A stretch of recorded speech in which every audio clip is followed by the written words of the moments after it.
Bonjour à toutes et à tous. Merci à Karim de nous offrir la difficile tâche de captiver votre attention dès cette heure matinale. J'espère qu'on va y arriver avec Julien. On va essayer de ne pas trop parler de maintenance prédictive, éventuellement de prédictive maintenance, on fera l'effort, mais je vous garantis rien. Peut-être simplement pour nous présenter rapidement, donc Jean-Louis Allaire, c'est écrit là-haut. Je pilote notre lab dédié à l'intelligence artificielle chez Eiffage Energy Systems Clemcy. Ça fait un peu plus de 20 ans que je travaille dans l'industrie, en particulier dans le génie logiciel, pour commencer. Et puis ça fait à peu près 4 ans maintenant que je m'occupe de ces sujets. Comme il y a pas mal d'étudiants dans la salle, je vais quand même donner mon pédigré rapidement. Donc moi j'ai fait un DUT en génie électrique avant de faire une école d'ingénieur et puis d'arriver à tous ces métiers que je vous ai cités. Voilà. Julien. Bonjour à tous, donc moi c'est Julien Bord, responsable d'agence d'INAE. Donc d'INAE c'est une filiale de Clemcy qui est une filiale d'Eiffage. Donc c'est un petit peu compliqué pour vous à comprendre pourquoi il y a des EES des fois devant Clemcy ou devant d'INAE. Je vous l'expliquerai aussi après parce que Eiffage a plusieurs branches. Et donc EES ça veut dire Eiffage Energy System. C'est une des 4 branches du groupe Eiffage.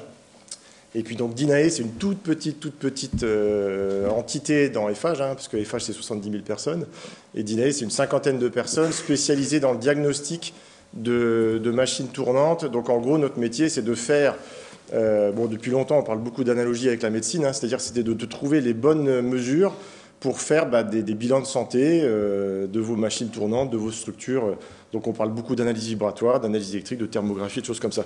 Et pourquoi en fait on intervient ensemble? C'est parce qu'en fait d'INAE on est au contact des industriels, on est tous les jours sur des sites industriels, dans l'énergie, les papeteries, la cimenterie, la sidérurgie, et j'en passe. Et en fait on remonte des données. Donc ces données-là jusqu'à présent on les analysait nous dans notre coin, et depuis 5-6 ans maintenant, grâce à la force du groupe, on peut les remonter à des solutions de data science. Et en fait vous verrez au travers de différents exemples, c'est que cette remontée d'informations, et notamment la force qu'on a, c'est de trouver les bons indicateurs, parce que si vous ne remontez pas forcément les bons indicateurs, ne vous attendez pas à voir de la magie derrière.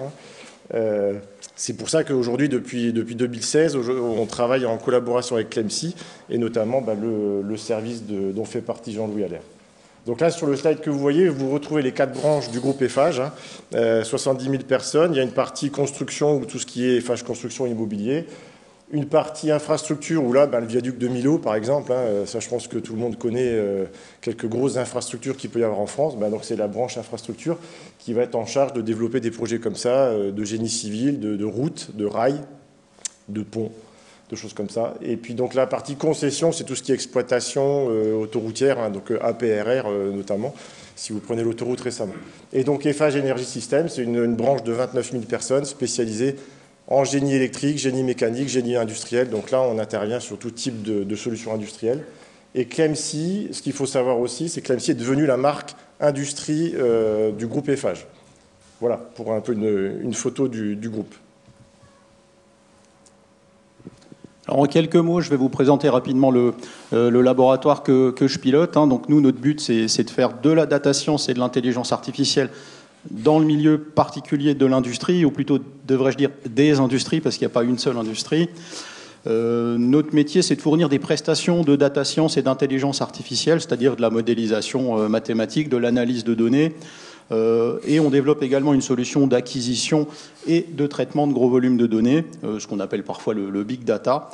Et nous sommes rattachés à la direction industrielle de ES Clemcy. Pourquoi on est là? Parce que nous, notre but, c'est bien de diffuser cette compétence et ces nouvelles technologies dans l'ensemble de l'entreprise au profit de l'ensemble de nos clients. Voilà, et cas particulier, nous ne sommes pas implantés dans le siège social de Clemcy à Mulhouse, mais nous sommes dans le bâtiment que certains connaissent peut-être, qui s'appelle le Kilomètre Zéro, qui est un incubateur notamment de start-up. Donc on est là au milieu de 700, je crois que c'est même 900 personnes aujourd'hui, dont des étudiants, dont d'autres start-up. Donc on profite un petit peu de cet écosystème très dynamique et qui nous motive beaucoup. Voilà. On va passer au gros du sujet. Alors, qu'est-ce que c'est que la data science? Vous avez à l'écran un certain nombre d'illustrations qui vont vous évoquer des choses, normalement, c'est le but, je l'espère. Peut-être au milieu, le plus important, je ne sais pas si vous avez vu le film, The Imitation Game, qui raconte la vie d'Alan Turing. Alan Turing, fameux mathématicien anglais, qui a eu un impact majeur sur l'issue quand même de la Seconde Guerre mondiale, puisque c'est lui qui a cassé le code Enigma de la machine qu'utilisaient les nazis pour communiquer entre eux. Ce mathématicien, après la guerre, ça a été le premier à parler de machines intelligentes. C'est le premier qui a théorisé la notion d'intelligence artificielle. Et alors pourquoi The Imitation Game? Parce que pour Turing, une machine intelligente, c'est une machine qui arrive à imiter le comportement ou le raisonnement d'un humain. D'où le fameux test de Turing, je ne vais pas détailler ici, mais dont vous avez peut-être entendu parler, sinon Google est votre ami. Voilà, tout ça pour dire que globalement, la data science et l'intelligence artificielle, tout le moins dans le domaine de l'industrie, c'est l'imitation de la réponse d'un expert par une machine. Alors ça, c'est une illustration basée sur quelque chose que tout le monde connaît, les briques de Lego. Déjà, il faut comprendre que l'intelligence artificielle et la data science, ça travaille sur des données. Alors une donnée, c'est quoi? C'est un élément d'information élémentaire qui sert de base à un raisonnement. Une donnée toute seule, elle est dénuée de sens. Il faut lui appliquer un traitement pour qu'elle ait une valeur ajoutée. C'est ça même le principe de la data science, qui est un précurseur de l'intelligence artificielle. Pour revenir aux illustrations, vous prenez vos boîtes de Lego toutes mélangées telles que vous la rapportez du magasin, c'est de la donnée brute. C'est tout mélangé, différentes tailles, différentes couleurs, ça veut trop rien dire. Puis vous commencez à les trier par taille, par couleur, à les compter. Là, on parle de trier et annoter les données. On peut vraiment faire ce parallèle entre données et Lego. Puis ensuite, vous allez représenter ces données visuellement. C'est ce qu'on appelait avant la BI et la business intelligence, et qu'on appelle aujourd'hui l'analyse descriptive dans le domaine de la data science. Et puis ensuite, vous allez commencer à assembler ces briques pour en faire quelque chose d'utile ou de significatif pour son propriétaire, son client, son utilisateur. Et là, on peut commencer à parler de data science et d'intelligence artificielle. Alors j'espère que je ne vous ai pas embrouillé avec les Lego. On va enchaîner sur la suite. Bon, déjà, je ne sais pas si vous avez remarqué, mais si vous changez 2 lettres à magie, ça fait maths. Alors, au-delà de la boutade, ce qu'il faut bien comprendre par là, c'est que l'intelligence artificielle, c'est surtout pas de la magie, c'est avant tout des mathématiques. La notion de données, on l'a explicité, j'y reviens pas. Ensuite, vous entendez parler souvent de big data, de data lake. Ça renvoie à la même notion. C'est cette capacité qui est permise grâce à l'évolution de la technologie, finalement, de l'informatique en général. C'est cette capacité à stocker et à traiter un gros volume de données. C'est rien d'autre. C'est ce qu'on appelait avant des bases de données. Aujourd'hui, on a dit que c'était un data lake, c'est plus joli, mais c'est grosso modo la même chose. Ensuite, vous avez la notion de data science, data mining, fouille de données. Les experts vous diront qu'on peut trouver des petites différences, mais grosso modo, en première approche, il faut retenir que c'est la même chose. C'est toute une série de technologies et de méthodologies mathématiques qui permettent d'aller faire parler les données, d'aller les analyser, les modéliser. Ensuite, vous avez les notions de modèles, offline, online ou streaming. Ce qu'il faut comprendre, c'est que déjà, online et streaming, c'est la même chose. C'est-à-dire que c'est des modèles qui sont exécutés en temps réel. Temps réel, je vous rappelle, à la vitesse du process. Si le process est très lent, ça peut être lent. Si c'est un process très rapide, ça va être rapide. En tout cas, c'est suffisamment vite pour travailler à la même vitesse que le process. Et offline, en fait, là, c'est quand on travaille sur de la donnée que j'appelle froide, c'est-à-dire de la donnée d'archives ou de la donnée du passé. Bien souvent, on commence par analyser ces données du passé pour créer un modèle et ensuite exécuter ce modèle en temps réel. Dernier point, vous avez sans doute entendu parler de clustering, de réseaux de neurones, de machine learning, de random forest. Il y en a des dizaines. Il ne faut pas se laisser impressionner par les mots. Tout ça, ce sont des technologies ou des outils mathématiques au service du data scientist. Et c'est lui qui est le mieux placé pour choisir quel est le bon outil en face de quelle problématique.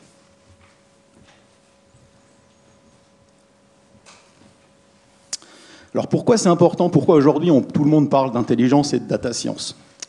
Bon, déjà, je vais vous dire quelque chose. C'est que nous, on est convaincus que demain, il y aura 2 sortes d'entreprises. Celles qui seront passées à l'intelligence artificielle et puis celles qui n'existeront plus. Ça peut paraître un petit peu abrupt, pardon, et un peu caricatural. Ça l'est, hein, autant être honnête, c'est un petit peu caricatural, mais il n'empêche qu'il y a dans ces technologies-là des leviers de valeur ajoutée et de compétitivité qui sont énormes, et on peut imaginer que demain, ceux qui ne les utiliseront pas ne seront plus compétitifs et donc vont potentiellement disparaître. Peut-être juste encore un point sur ce slide, avant que nous changions. C'est qu'en fait, tout ça, ça connecte directement au sujet de la digitalisation des entreprises. J'ai eu beau vous dire que l'intelligence artificielle et la data science, c'est pas de l'informatique, c'est des maths. Il n'empêche que nous avons besoin de données et que pour collecter des données, il faut de l'informatique. Il ne faut pas perdre de vue non plus que pour certaines entreprises, digitaliser, ça veut dire acheter des ordinateurs et les installer dans l'atelier. Il y en a qui en sont là, et c'est comme ça, il ne faut pas se moquer, c'est juste leur degré de maturité sur la chaîne digitale. Il y en a d'autres qui collectent des données depuis 20 ans, mais qui n'en font rien. Alors ça, c'est des bons clients pour la data science et l'intelligence artificielle. Alors en quoi l'intelligence artificielle et la data science vont plus loin que les technologies traditionnelles qu'on avait avant? Alors on peut facilement analyser l'interaction entre plusieurs centaines, voire des milliers de variables. Essayez avec Excel, vous verrez, vous trouverez vite la limite. Avec d'autres technologies, vous y arriverez. Ensuite, on peut traiter d'énormes volumes de données, ce qu'on ne pouvait pas faire avant. On peut développer des modèles mathématiques prévisionnels, c'est-à-dire qu'ils sont capables d'anticiper, sans faire forcément du prédictif, le comportement d'un système ou une valeur future d'une variable dans un système. Ensuite, on a des algos, et ça vient des statistiques, qui nous permettent facilement d'éliminer le bruit, ce qu'on appelle parfois les points fous dans des données. Ensuite, on sait faire des modèles qui s'adaptent au fur et à mesure. On dit qu'ils sont auto-apprenants. Et enfin, on a des outils pour traiter de la data autre que des séries temporelles, typiquement des images ou même du langage naturel. Vous connaissez tous les chatbots sur Internet, et ben c'est ce qui est caché derrière.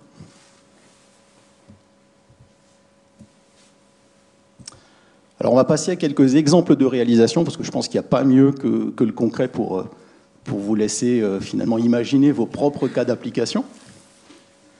Donc ça, c'est des cas qu'on a réalisés dans mon lab. Le premier, j'aime beaucoup cet exemple parce qu'il permet d'illustrer sur un cas physique relativement simple toute la puissance de l'apprentissage automatique dans le domaine de l'intelligence artificielle. Vous le savez peut-être, mais quand on fabrique ou quand on fournit une centrale électrique à un gestionnaire de réseau électrique, en général, on doit aussi lui fournir une prévision de la production de cette centrale. Il doit savoir combien d'énergie la centrale va injecter dans son réseau. Ce que vous savez peut-être moins, c'est que cette prévision, elle doit être précise, en général, à jour plus 1, jour plus 2, et si possible, heure par heure.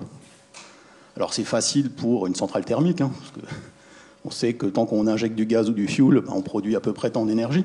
Sur une centrale solaire, c'est un petit peu plus compliqué, parce que c'est très météo-dépendant. S'il fait beau, s'il ne fait pas beau, si les panneaux sont sales parce qu'il y a une tempête de sable dans le désert, la production de la centrale, elle va être très différente demain et après-demain. Pour ça, nos collègues faisaient depuis toujours des modèles MATLAB et Simulink pour prévoir quelle allait être la quantité d'énergie produite pour les jours à venir. À la place, on leur a proposé une approche à base d'intelligence artificielle. Comment? On a pris les données du passé. On a regardé, cette centrale, elle a produit tant d'énergie sur l'année passée, jour par jour. Tout ça, c'est archivé dans les systèmes. On connaît aussi la météo du passé. Elle est assez facile à prédire. Voilà. Donc, on a donné ces deux vecteurs d'information à une intelligence artificielle qui a appris automatiquement la relation entre l'énergie produite et la météo qu'il a fait. Et maintenant, on injecte les prévisions météo dans ce modèle mathématique qu'on a créé en temps réel, et l'intelligence artificielle nous donne quelle va être la quantité d'énergie à J+1 et J+2. Alors juste, pourquoi c'est important?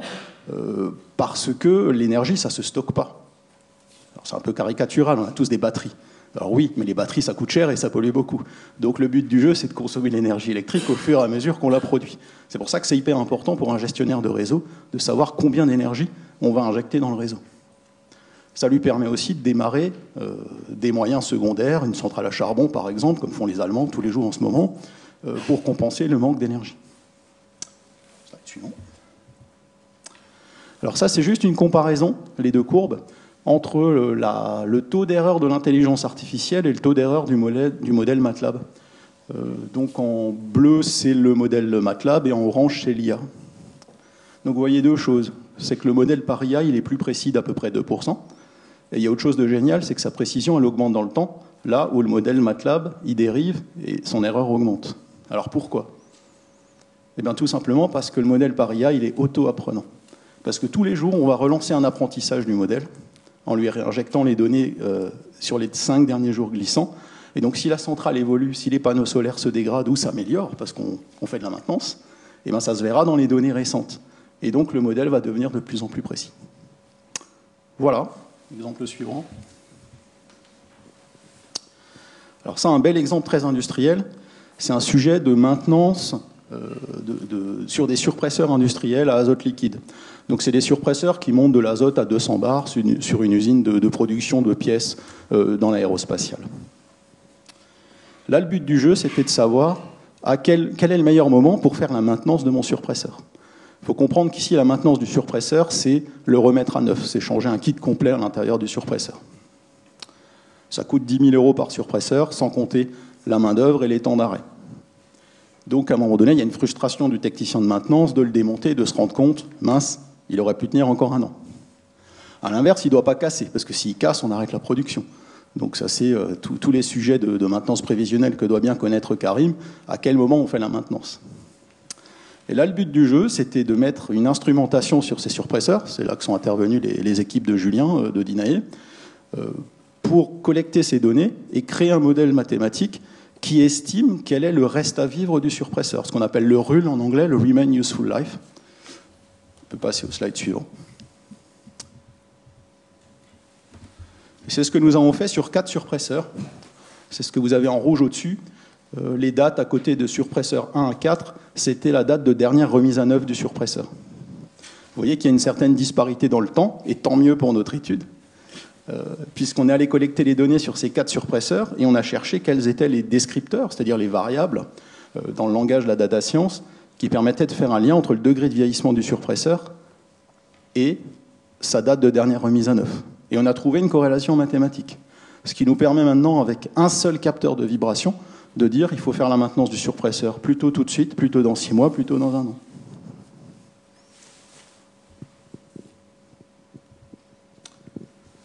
Alors, exemple très différent, c'est fait exprès. Là, on est dans un sujet d'analyse d'image. Donc, c'est également un sujet réalisé par les équipes de Julien chez Dinae. Ils font de la maintenance de centrales photovoltaïques et de réseaux de chaleur en allant les survoler avec des drones équipés d'une caméra infrarouge. Je vous laisse imaginer un gros drone, une grosse caméra qui va survoler des centrales type à côté de Bordeaux où il y a 1 million de panneaux solaires. Donc 8 heures d'image, on revient à la maison. Et dans les images infrarouges, on peut voir jusqu'à 5 types de défauts différents dans les panneaux solaires. Donc impact maintenance énorme, on sait quels panneaux sont un petit peu faibles au risque de casser, on sait lesquels on va remplacer en priorité pour maintenir la productivité de la centrale. Jusqu'à il y a à peu près 2 ans, c'était un humain qui, une fois de retour au bureau, consultait 8 heures d'image et entourait les défauts. Son ophtalmo a râlé, et du coup on a créé une intelligence artificielle qui analyse automatiquement les images pour détecter les défauts. C'est un exemple typique d'analyse d'image grâce à l'intelligence artificielle. Ce qu'il faut savoir, c'est que l'IA, elle est tellement performante qu'elle détecte 110% des défauts. Ça devrait vous interpeller. Les premières versions détectaient que 90%. C'est dommage. Il faut repasser toutes les images pour voir les 10% qu'on a loupés. C'est pour ça qu'on a modifié les réglages. Il y a maintenant quelques faux positifs, mais c'est beaucoup plus simple d'éliminer quelques faux positifs que de passer la totalité en revue. Je vous l'ai dit, c'est pas de la magie, c'est des maths et de la puissance de calcul, donc c'est pas parfait non plus. Mais ça fait quand même gagner beaucoup de temps. Donc ça, c'est juste des illustrations du drone, et puis sur la stratégie de survol, hein, il y a des normes en fait, hein, par rapport à l'angle, l'ensoleillement, etc. Là, je vous passe les détails.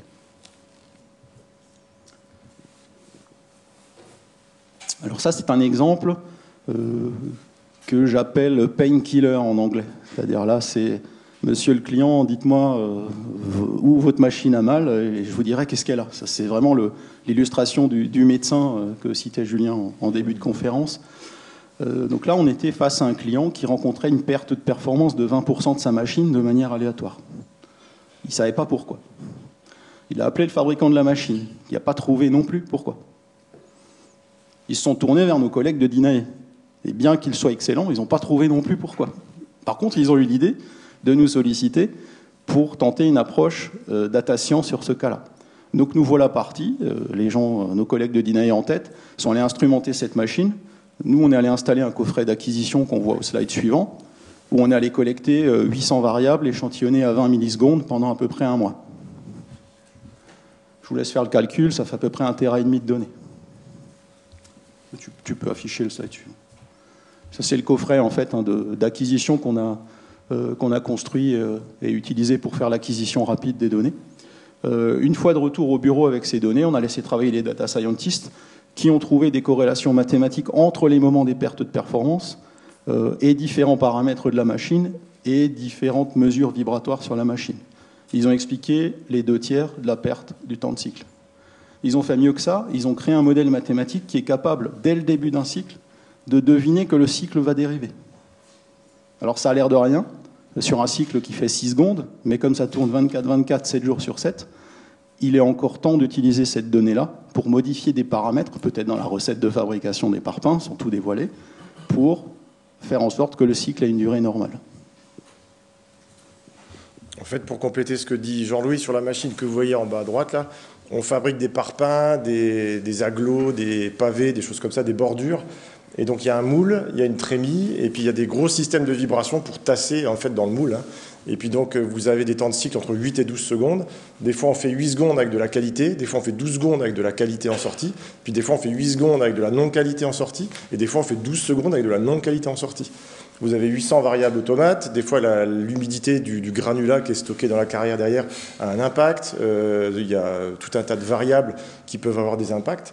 Et le métier de diagnosticien de Dinae, on s'est bien rendu compte qu'il y avait des limites, parce qu'il y avait beaucoup trop de variables qui rentraient en jeu. Il y avait des paramètres influents qu'on imaginait, mais qu'on n'arrivait pas à trouver. Et donc, l'idée de passer par une étape de data science, c'est de se dire, je vais acquérir pendant 2 semaines, un mois à peu près, les 800 variables automates, plus des données dynamiques. Donc là, on avait enregistré des courants électriques qu'on a analysés en dynamique, on a enregistré des vibrations, et puis on a enregistré aussi des mesures de vitesse de rotation instantanée. Et en mixant tout ça, on a réussi, dans le mois qui a suivi à peu près l'acquisition, à mettre le doigt sur des paramètres influents. Et donc aujourd'hui, le client sait quelles sont les influences de certains paramètres sur la qualité ou le temps de cycle, quoi. Donc ça, c'est quand même assez bluffant et énorme, quoi.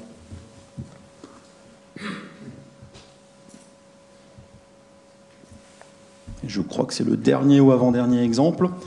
Celui-là, je l'aime bien aussi parce qu'il montre qu'il n'y a pas forcément besoin de faire des choses extrêmement complexes dans le domaine de l'intelligence artificielle pour tirer parti de la puissance de la data science en termes de retour sur investissement.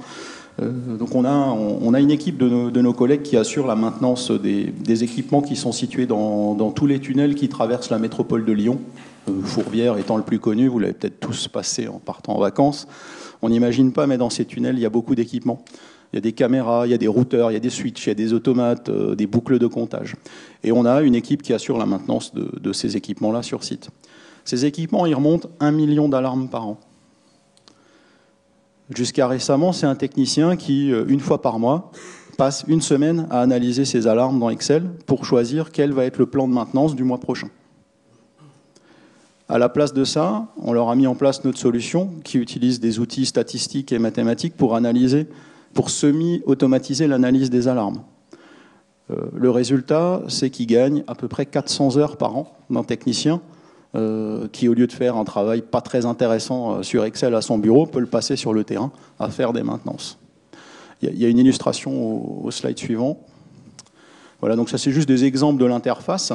Ce qu'il faut vraiment comprendre, c'est que là, c'est pas juste une étude, finalement, que nous avons faite pour nos collègues et qu'on leur a laissé sous forme d'un PowerPoint ou d'un morceau de papier. C'est un outil qu'on leur a pré-paramétré pour en faire, en quelque sorte, des data scientists. C'est ce que les gens de chez Gartner ont appelé les citizen data scientists, pour ceux qui ont déjà entendu l'expression, le data scientist, entre guillemets, de la rue, c'est-à-dire des techniciens ou des ingénieurs de maintenance ou de production avec une tête bien faite, à qui on va donner la puissance des outils mathématiques et statistiques et qui vont les utiliser sur leur métier du quotidien. Et ça va leur faire gagner énormément de temps.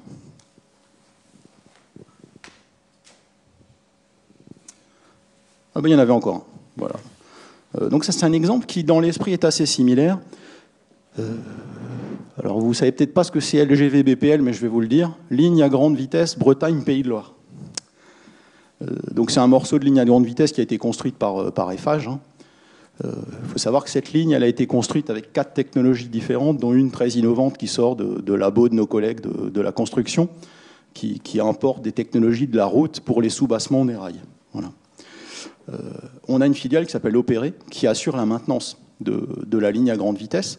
Et assurer la maintenance d'une ligne à grande vitesse, bon, c'est faire déjà que les trains déraillent pas, ça c'est plutôt sympa, mais c'est aussi garantir un certain niveau de confort aux passagers. C'est quoi le confort d'un passager sur une ligne à LGV? C'est quand un train il roule à 300 km/h, qu'on ne soit pas secoué comme un sac de patates. Et ça, il y a des indicateurs contractuels vis-à-vis de la SNCF qui existent dans les contrats d'Opéré, où ils doivent garantir un certain niveau de confort qui est mesuré par un certain nombre d'indicateurs, dont un s'appelle le NL, le niveau linéaire, c'est la manière dont les gens sont secoués dans ce sens. Voilà. Nos collègues, ils avaient la problématique suivante, c'est qu'ils voulaient d'une part savoir quel était l'impact de leurs opérations de maintenance sur l'évolution du niveau linéaire, et d'autre part, quel était l'impact des technologies de construction de la voie sur l'évolution de ce confort passager. Et pour ça, on a fait pour eux une étude statistique et mathématique à partir de l'ensemble de ces données. Alors les données, elles proviennent à la fois de la GMAO, des opérations de maintenance de nos collègues, mais aussi de trains instrumentés spéciaux de la SNCF qui sont bardés de capteurs et qui circulent dans toute la France. Vous en avez peut-être déjà vu en gare, il y a marqué Iris dessus. C'est la photo que vous avez à l'écran, là, avec Vigirail. Et ces trains, en fait, collectent des données et mesurent ces fameux indicateurs. Et donc, on a fait une étude dont on a livré les résultats à nos collègues. Et de la même manière, on leur a configuré notre outil d'analyse statistique pour qu'ils puissent l'utiliser eux-mêmes et faire leurs propres analyses de données directement sur ces données-là. Donc voilà, ça donne ça. Donc ça, c'est des petites illustrations. Et puis à droite, vous avez ce que pourrait ce qu'ont nos collègues en fait pour ensuite aller affiner leurs propres analyses et relancer les interactions avec le modèle mathématique en fonction des paramètres qu'ils choisissent eux-mêmes. Et ça, c'est hyper important, ça a l'air de rien, mais vraiment un projet de data science ou d'intelligence artificielle, c'est de faire travailler ensemble des experts du métier, c'est hyper important, des gens qui savent ce que signifient les valeurs physiques de ce qui est mesuré, typiquement le cas des gens des équipes de Julien, de chez Dinae, des data scientists, donc c'est des gens qui sortent d'écoles de mathématiques, c'est des mathématiciens principalement, et des informaticiens, parce qu'il faut bien quelqu'un pour chercher les données, et ensuite faire en sorte que les modèles ils puissent s'exécuter en temps réel, sans tomber en panne, etc. Et donc j'insiste là-dessus, parce que c'est vraiment le mix de ces 3 expertises qui permet de faire ce genre de choses, et c'est pour ça qu'un expert métier à qui on donne un super outil informatique et statistique, il va pouvoir trouver des choses qu'il ne trouvait pas avec Excel, tout simplement.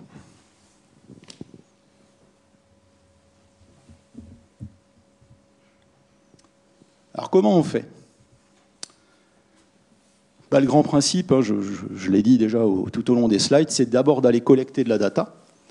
Pour ça, le mieux, c'est de mettre en place une plateforme d'acquisition et d'agrégation de données dans une grosse base de données qu'on appelle un data lake. Ensuite, il faut explorer la donnée. Donc là, il faut des mathématiciens, des data scientists pour comprendre les relations statistiques et mathématiques et éventuellement mettre ça en équation, ce qu'on appelle des modèles. Et puis ensuite, il faut des logiciels pour visualiser les données et pour exécuter les modèles en temps réel. Donc Smart Forest, c'est le nom, c'est une marque déposée qui appartient à Eiffage Energy System. C'est le nom de l'ensemble de notre offre Industrie du futur. Et le grand principe, c'est le schéma que vous avez à l'écran. C'est ce que j'expliquais légèrement tout à l'heure. On commence par faire une série de workshops, c'est-à-dire des réunions. Voilà, mais on aime bien parler anglais dans ce domaine-là. Ça fait plus pro. On fait un ensemble de réunions où on fait travailler ensemble l'informaticien, l'expert métier et le data scientist. Et c'est eux qui vont formuler la problématique data science du point de vue de la donnée et de ce qu'on peut faire avec l'intelligence artificielle. Ensuite, les data scientists créent des modèles. Alors c'est un processus itératif, le 1 et le 2. C'est-à-dire on revient régulièrement en arrière pour rediscuter avec les experts métiers. Une fois qu'on a fait les modèles, on les met en production, ils sont exécutés en temps réel, alimentés à la vitesse du process avec les données qui remontent du terrain. En fait, le point numéro 1, là où il y a la collaboration entre l'expert, le client, l'expert métier et l'expert process, il est hyper important parce que ce qu'on voit dans l'industrie, c'est qu'il y a beaucoup de sociétés qui se lancent dans la data science, mais sans forcément essayer de comprendre les données qu'ils vont essayer d'analyser, quoi. Et aujourd'hui, si vous voulez suivre un cardan, par exemple un entraînement par cardan, Si vous ne savez pas que le courant il est précieux à analyser, on a des taux de modulation qu'on peut voir sur le courant électrique qui permettent de voir un défaut de cardan. Bon, bah ça, si vous ne connaissez pas ça, vous allez prendre une valeur moyenne du courant et vous verrez peut-être jamais. Alors peut-être que la data science vous fera découvrir des choses quand même, hein, parce que c'est des nouveaux outils mathématiques, mais si dès la base vous n'êtes pas confiant sur les indicateurs ou alors vous les remontez en pensant que ça va suffire, bah on se rend compte qu'aujourd'hui, il y a quand même beaucoup de clients qui se sont lancés là-dedans et qui reviennent en arrière. Et donc ce point numéro 1, il est hyper stratégique de toujours mettre autour de la table à la fois quelqu'un qui connaît un peu le diagnostic, quelqu'un qui connaît les mathématiques, la data science, et puis le client qui connaît bien sa machine et son métier, quoi. Pour compléter, je dirais que tout le temps d'expertise métier qu'on va pouvoir, dont va bénéficier le data scientist, peut-être que le data scientist il va économiser 10 fois ce temps-là. Hein, c'est comme si vous vouliez chercher une aiguille dans une botte de foin, ouais, vous pouvez chercher. Si vous avez quelqu'un qui vous dit cherche pas dans ce coin-là parce que je sais que c'est forcément pas là parce que je sais à peu près où elle est tombée ou je sais où elle tombe d'habitude de mon expérience, il va vous réduire le champ des possibles et vous faire gagner beaucoup de temps. Voilà, ça c'est exactement ce qu'on vient de résumer, hein, Julien et moi, hein, voilà, simplement sous forme d'un joli dessin. C'est que pour nous, la data science, c'est bien l'intersection de la compréhension des données. Donc là, c'est l'expert métier, que ce soit les nôtres, parce qu'on a pas mal dans notre groupe, hein, vu qu'on est un grand groupe, forcément, on a beaucoup d'expertise. Mais ça peut être, bien souvent, c'est celle de nos clients aussi, hein, la propre équipe maintenance, par exemple, du client. Des mathématiques, ça j'en ai beaucoup parlé, le data scientist, et des informaticiens, j'en ai également parlé. Voilà. Peut-être pour finir, avant de passer aux questions, nos retours d'expérience. Déjà, j'ai assez insisté dessus, mais l'IA, c'est pas magique, c'est mathématique.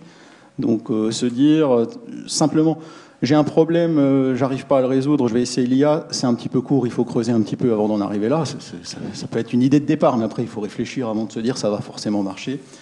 Une étape après l'autre, ça touche au sujet de la maturité digitale. Avant de vouloir analyser des données, il faut en faire l'acquisition, il faut les agréger. Et avant de vouloir anticiper des phénomènes, de faire du prédictif, dédicace à Karim, prédictif, il faut faire de la modélisation. Et avant de faire de la modélisation, il faut des données. Voilà, donc c'est une chaîne, une étape après l'autre, il ne faut pas brûler les étapes. Autre point, c'est que selon nous, les approches que je qualifie d'agnostiques, elles trouvent vite leurs limites dans l'industrie. Agnostique, je vais expliquer. Agnostique, ça veut dire sans s'intéresser au comment fonctionne le système. Quel est le lien entre les valeurs que je mesure et la réalité physique du phénomène. Il existe des solutions qui analysent automatiquement un écart à un comportement normal sans forcément s'intéresser au système. Et ça marche. Ça suffit pour lever une alerte. Par contre, pour ensuite aller expliquer pourquoi il y a eu cette alerte et comment faire pour qu'elle ne survienne plus, là, on est obligé de s'intéresser à comment ça marche.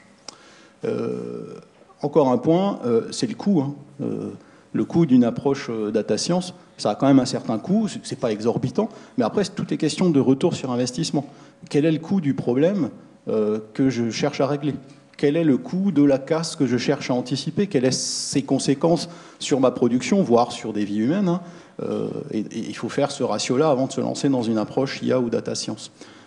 Exemple simple, si le problème du client c'est un moteur à 500 € qui casse une fois par an, mettez-en 2 en stock et oubliez l'approche data science, sauf si c'était critique pour le reste du process. Voilà. Dernier point, pensez gros mais commencez petit, c'est-à-dire qu'il faut avoir une vision.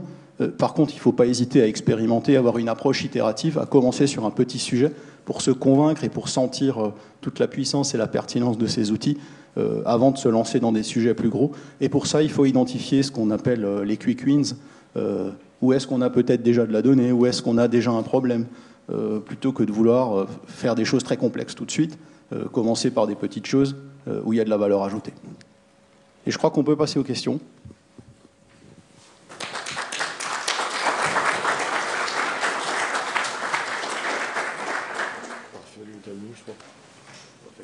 Je regarde un petit peu, je crois que c'est bon. Ouais, c'est bon. C'est bon? Oui.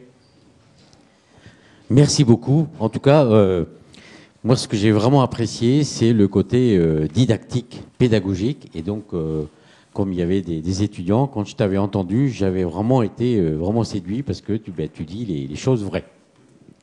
Alors, comme tu m'as fait une dédicace, je vais t'en faire une autre aussi. Il y a eu une publication dans le journal officiel pour la traduction de Digital. C'est numérique en français. le proctologue est un spécialiste du digital. Et bientôt, on va faire des trophées, le digital d'honneur, tu vois. Donc, on va rester au numérique, c'est pas mal. Voilà. Donc moi, j'ai vraiment beaucoup apprécié parce que ça permet d'enlever des fantasmes, hein, des choses qu'on entend un peu, et je regarde Jean-Yves, des systèmes où on prend une boîte, on colle sur la machine et elle va apprendre toute seule, elle va faire le diagnostic, donc plus besoin d'analyse vibratoire, ça ne sert à rien de toute façon. Voilà. Donc à un moment, il faut rester terrain. Et l'intelligence artificielle, hein, définition que j'aimais bien, c'est le contraire de la stupidité naturelle. Non, on ne va pas enlever les experts. Ce sont des systèmes d'aide au diagnostic et non pas des systèmes de diagnostic.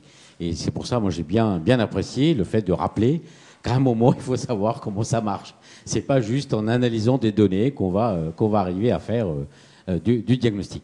Des questions? Oui.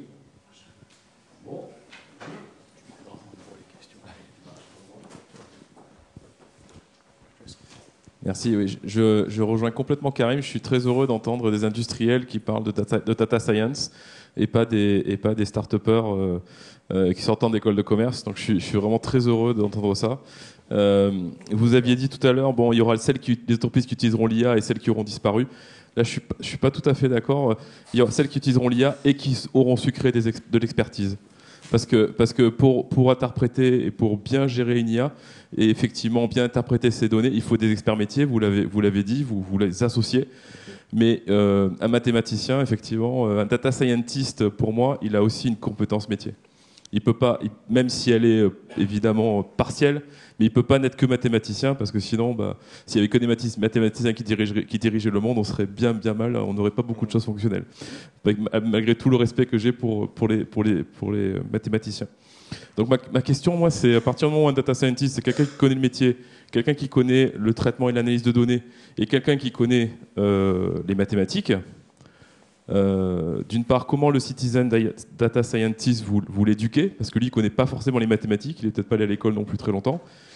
Et deuxièmement, comment vous les recrutez, parce que c'est pas évident, j'imagine. Ouais, c'est une bonne question et on y travaille d'ailleurs, puisque pour nos propres besoins, on est en train de monter ou tout le moins pour l'instant de réfléchir à monter une formation pour les citizen data scientists. En tout cas, de mon point de vue, au moins au point où nous en sommes aujourd'hui, il ne faut pas chercher à recruter un citizen data scientist. Je pense qu'il n'existe pas.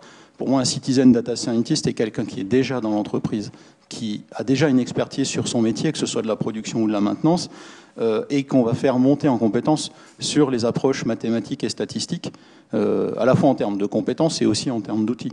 Donc c'est plutôt ça le chemin. Donc quand je parle de monter une formation, c'est de prendre des têtes bien faites parmi nos experts métiers ou les experts métiers de nos clients et de les faire monter en compétences sur la data science et sur l'intelligence artificielle, sans pour autant devenir des experts. Moi, mon idée, c'est que ces gens-là puissent traiter peut-être 80% des problèmes, et pour les 20% de plus complexes, là, on fera intervenir en plus un data scientist. Et pour répondre à une remarque que vous aviez faite, je suis d'accord.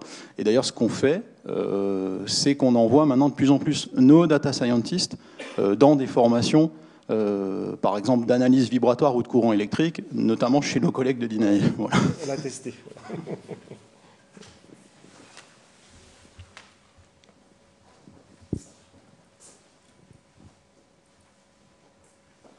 Juste devant, ouais. Donc moi j'ai bien aimé l'introduction sur les Lego. J'avais pas pensé à ça, mais je pense que c'était très très très clair. Et moi ma question porte sur l'application sur la grande machine de BTP. Donc là la conclusion a été, vous avez pu finalement remonter aux paramètres d'influence. Et moi je voulais savoir, est-ce qu'il s'agit des paramètres d'influence de terrain, par exemple des modes opératoires qui ne sont pas forcément bons, ou des paramètres d'influence de data, c'est-à-dire que les valeurs qui n'étaient pas forcément dans leur tolérance du point de vue du process. Ouais, la question est très claire. Tu voulais répondre, Julien? Non. Alors, par chance, nous avons utilisé nos experts de chez Dinae, donc les mesures étaient parfaites et dans leur plage de tolérance. Donc voilà, ça ferme une porte. Et donc la réponse, c'est non, c'est bien dans les paramètres du process. et plus exactement d'une part dans les recettes de fabrication, parce qu'en fonction de ce que vous fabriquez, c'est comme en cuisine, vous avez une recette différente, mais surtout et aussi là, dans la qualité de la matière première.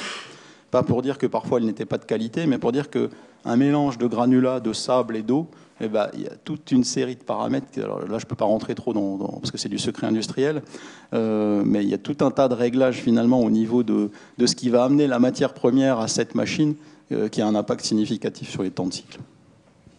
Donc c'est bien des paramètres physiques en fait, qui sont allés expliquer la variation.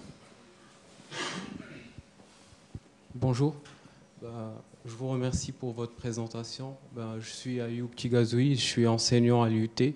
J'exerce aussi des travaux de recherche sur les modèles prévisionnels de gestion de production.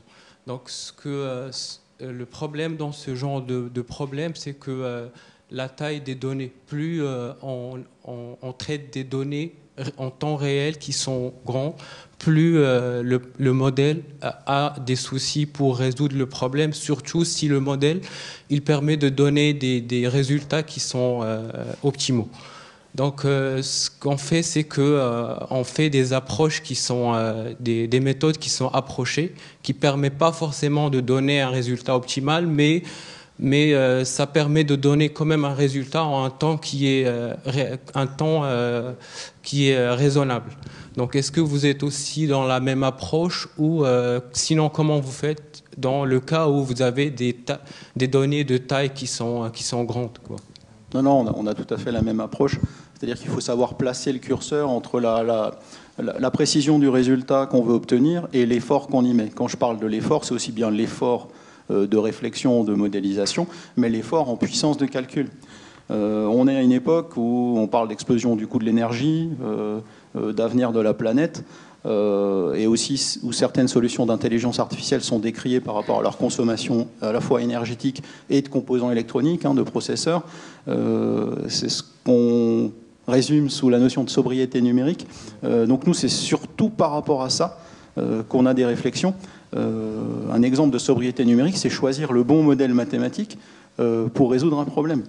Quand on sait qu'un réseau de neurones peut permettre de résoudre presque tous les problèmes de l'intelligence artificielle, on pourrait être tenté de mettre systématiquement un réseau de neurones, sauf que le réseau de neurones, c'est à peu près ce qui consomme le plus de CPU et de loin. Donc à un moment donné, on peut aussi faire réfléchir un peu plus un data scientist pour choisir un modèle mathématique beaucoup plus sobre. Nous, on a un exemple concret. On a fait récemment un algorithme qui classifie automatiquement des défauts de roulement sur une machine tournante, en disant c'est la bague interne, la bague externe. On a aussi fait ça avec nos collègues de Dinae. Finalement, on a un petit peu mis l'expertise de leur spécialiste dans une intelligence artificielle pour détecter quel est le type de roulement. On aurait pu le faire avec un réseau de neurones. Sauf qu'on a choisi une random forest à la place parce qu'elle consomme au moins 100 fois moins de puissance CPU et donc d'énergie. Voilà. Donc ça, c'est une partie de la réponse. Et l'autre partie, c'est oui, on ajuste en fait la finesse de nos analyses et de nos modélisations aux besoins du client, tout simplement. Et après, le client, en général, il a le recul et la connaissance suffisante de son process et de son problème pour vous dire non, on va régler 80%, ça suffit, parce que pour aller chercher les 20% de plus, il faut 10 fois plus de temps, 10 fois plus de puissance de calcul. On laisse tomber. Enfin, c'est un choix, quoi. Merci. Merci beaucoup. En tout cas, ça démystifie bien, puisque l'intelligence artificielle, on a l'impression que ça vient de sortir. Non, tu l'as bien rappelé. Ça date pas d'aujourd'hui. Alors, juste une dernière remarque par rapport au réseau de neurones, entre autres. Le risque, c'est la perte de l'expertise et que le patrimoine de connaissances disparaisse. Parce que là, l'expérience qu'ils ont, eux, ça ne s'invente pas. Ça se fait sur le terrain. En tout cas, merci beaucoup. Et Merci Katia.